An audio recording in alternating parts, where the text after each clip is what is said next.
So my name is Britt Rosso, Center Manager with the Wildland Fire Lessons Learned Center. Quick fire background, I spent about 21 years on a hotshot crew. I spent a few years as a district FMO, and then I've been working at the Lesson Learned Center for about the last 3 or so years. I'm here today to talk to you about the Yarnell fire. We're all struggling with how to process what happened on June 30th, 2013. I know we're all struggling out in the fire community about where are the lessons, what are the take-home messages, what can we learn from this incident. What I want to share with you is how important it is to talk about it. Not only to talk about it, but to let you know that it's okay to talk about it. And it's important that you do talk about it. Share what you've learned by reading the reports, by watching the videos, and have open, honest, respectful dialogue. Be willing to listen to other people's opinions and have that respectful dialogue with your fellow firefighters. By having this dialogue, by facilitating these conversations about Yarnell, this is where the learning is going to happen, is with you and your brothers and sisters out there in the field. This is the 20th anniversary of South Canyon. We're still learning from South Canyon 20 years later. Yarnell just happened 8 months ago. We'll be learning about the Yarnell incident for years to come. Time and patience are going to be key for learning from this incident. So I ask you to just take the time and be patient as we work through this together.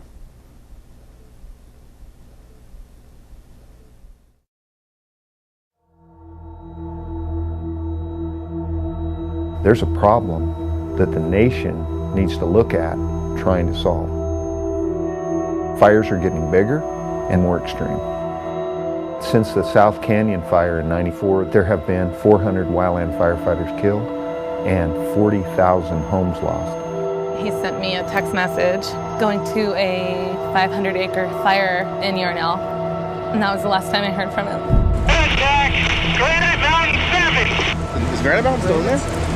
I could just see all these wives just crying. Your campground has been cut off. We are preparing a deployment site. I found out that people that I loved died.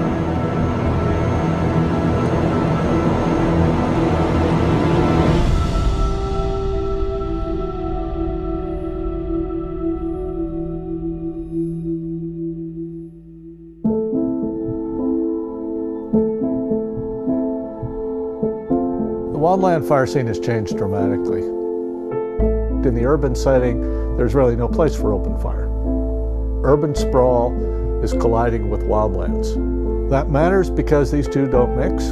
Fires in one don't belong in the other. We're losing property, we're losing lives because people are choosing to live there. This terrain will easily, produce a 40-foot flame length. People are in danger now because the climate has shifted on us. In the desert Southwest, it's getting drier and drier every year. The fires are burning hotter and they're burning faster. If some of the climate change models play out as predicted, we're going to see the fires move to where the houses are. And at that point, it's a real game changer. There is really no way to protect those structures. Under extreme conditions, this is the equivalent of a tornado coming through. Why are you sending people in to protect houses? There's nothing they're going to be able to do until those conditions change.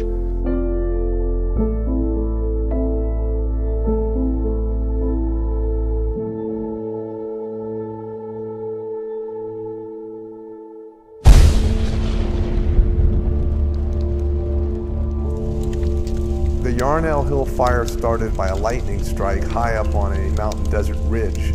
The fire smoldered throughout that night. There were several small fires started.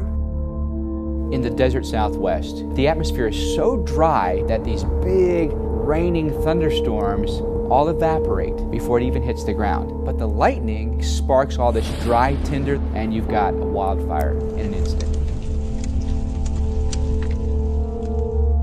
One of the crews that was dispatched early on the morning of June 30th was the Granite Mountain Hotshots. Hotshots are a very highly trained group of about 20 people, and their job is to go into wildfire situations and bring wildfires under control. It was a Sunday, so we were hoping that Robert wouldn't have to go to work. I could tell that he was not happy to have to get up so early that morning. I kind of watched him get his boots on and he kissed me goodbye. When they have early mornings like that, sometimes I can manage to actually get up with him and visit for a few minutes while he drinks some coffee or whatever, but that morning I didn't. So I think he probably left about 5 o'clock. I could hear him walk down to my kids' rooms and gave them a kiss, told them he loved them, and gave me a kiss goodbye and told me he loved me. And he walked out the door. That was the last that I saw him. We got a briefing that we're going to Yarnell for a lightning fire. It was really not that active. It was kind of just skunking around. If anything, I thought, oh, he's going to be home early tonight. It's a local fire. It's a little fire. It's not a big deal, you know. We had started hiking in, and it was hot. It was 10 o'clock, and I was sweating hard. Different than normal. We dug line, did some saw work in there. Hotshots don't typically carry water hoses. They're not going out there and putting the fire out in the sense that a fire department would put the fire out at a house. They carry different types of hand tools to clear shrubs or trees or brush and create open spaces that can help stop the progress of a fire. Came around, met back up with Eric, and that's when he asked me to be the lookout. We had seen a point down low where I could really get some good eyes on it and had a good way out, good safety zone for if anything were to turn south that day. I could see the fire and see what it was doing, and it was just really progressing away from us. The fire was over in this hill over here. Sonny and Joy are local residents in the Yarnell area who happened to be hiking that afternoon before Granite Mountain Hotshots even arrived. So we just did our climb up the hilltop of Yarnell, and we finally did find the fire, and we saw a lead fire crew. We weren't too concerned about it early on because the fire wasn't that bad. About 3 hours into my lookout position is when the weather came over the radio. He tells me the wind shift we're gonna get.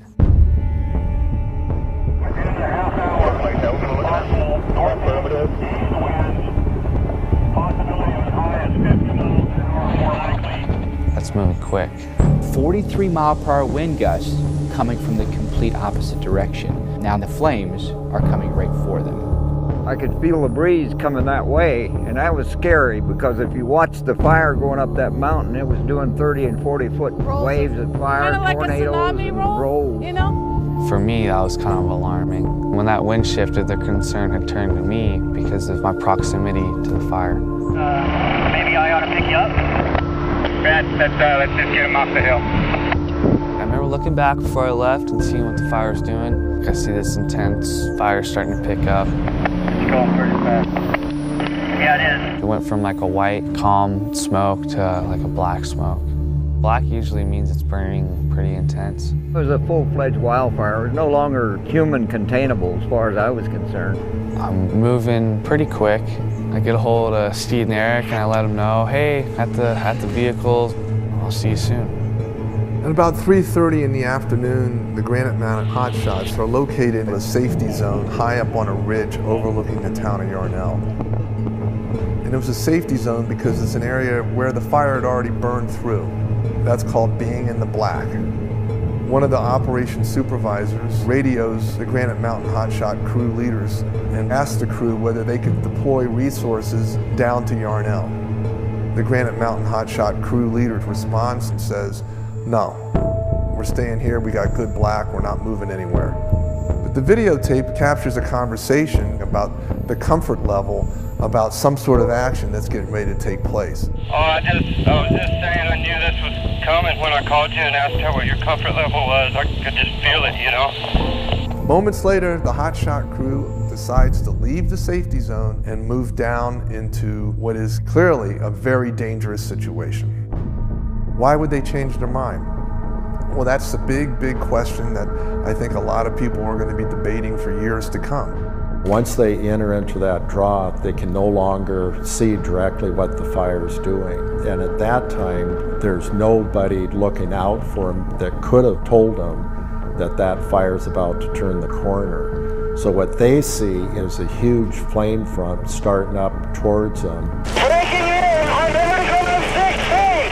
Granite Mountain Hotshots, man, 4 to the It's moving like 12 miles an hour, and that's too fast to outrun. Once it goes, I mean, there's no stopping it. It's almost impossible to stop. Unless they've got those huge airplanes or retardant, that's the only thing that can slow it, and that only slows it down. Attack, Granite Mountain 7, how do you copy me? The division soup is trying to bring a huge aircraft to drop some retardant someplace close to his crew. Attack, Granite Mountain 7! The hotshots are cut off. Well, the question is, where's the crew at? Is Granite Mountain still in there? Oh, they're in safety. The ops people want to drop, but they're saying they don't know where the crew is. Division Alpha Bravo 33, I need you to pay attention and tell me when you hear the aircraft, okay? Because it's going to be a little tough for us to see you. I hear saws moving, that's not good. You could hear saws in the background, so they're starting to saw out some brush to clear an area to deploy their fire shelters. Okay, Granite Mountain 7 sounds like they got some trouble. Go ahead and get that, just trying to get you on the radio. Let's go ahead and see what we got going on. Okay, I'm here with Granite Mountain Hotshots. Their escape route has been cut off. We are preparing a deployment site. And we are burning out around ourselves in the brush. And I'll give you a call when we are under the shelters. Okay, copy that. Fire shelters can withstand radiant heat, but if the flame touches the shelters, it'll melt a hole in it and expose the firefighters to intense heat. If a wildfire fighter has to start to consider deploying a shelter, it's a situation where things have really gotten out of control. The fact that they had to do that obviously was a serious situation and took my awareness to what was happening to a new level. One of the operations chiefs told me, "Did you hear what happened?" Granite Mountain deployed. I had pretty much pulled myself out, was just listening and praying for their safety at that point in time. I got a call from a very good friend of mine, and she had kind of told me what was on the news. I was hoping the media just had it wrong. Found out that I was supposed to meet at a designated location. I actually called Desiree, and she said to meet at the school. By the time I got there, I still didn't know what happened exactly, but obviously I knew it was bad. A lot of my friends, Robert's friends, were crying their eyes out. It was like, what happened? And nobody knew anything. They were just crying. I mean, to get that kind of a reaction out of that many people, it's bad. I grabbed a Prescott firefighter and I said, "Is my husband alive?" And he just said, "What's your name?" And I told him my name, and he just shook his head and he said no.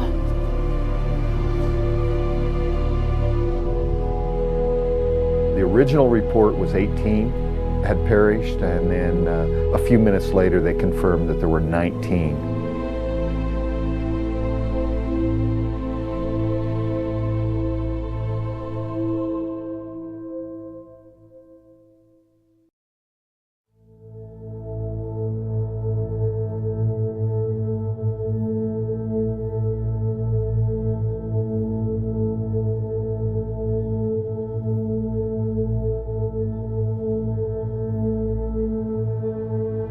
Right below is where 19 heroes. Yeah, the fence off the side is where they passed away. Where the white is down there.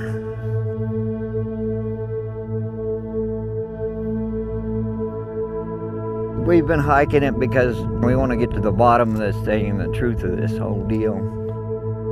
This is a roll of tape that had burned into a ball. It was probably a remnant roll. Kind of sad that they didn't get a hold of this fire early on. That's, my opinion about the thing. The mystery of what happened hinges on why the crew left the ridge in a burned area and went down into a box canyon filled with boulders and brush. What they hoped to achieve, why they abandoned many of the sort of fundamental tactics that are taught, I don't know why. And none of the investigative reports have come up with an explanation yet. Nature doesn't care about this. Fire is just going to do whatever its circumstances allow. The way you control fire is by controlling what is out there. So we're going to have a lot more fire in the landscape unless you take control of the landscape itself. My kids are 3 and 4, so I didn't want to give a lot of detail. They don't need it. I told them that Daddy had an accident at work and that he was in heaven and was not able to come home.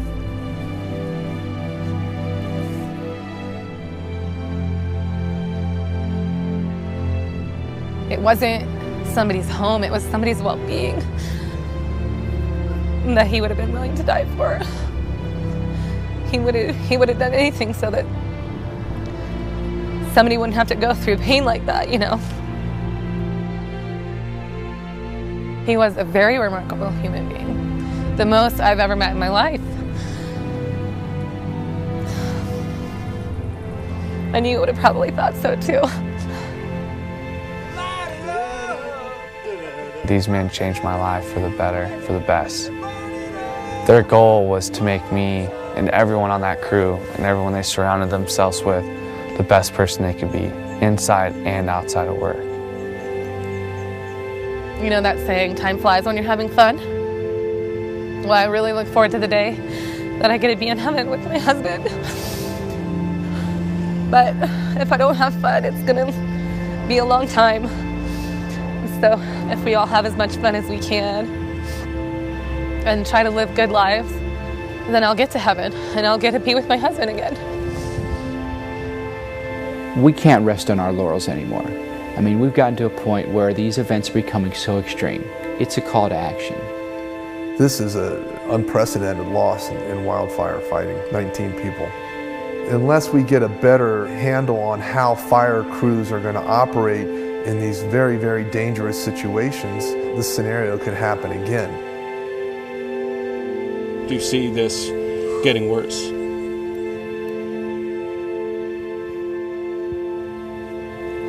Can only hope and pray it doesn't.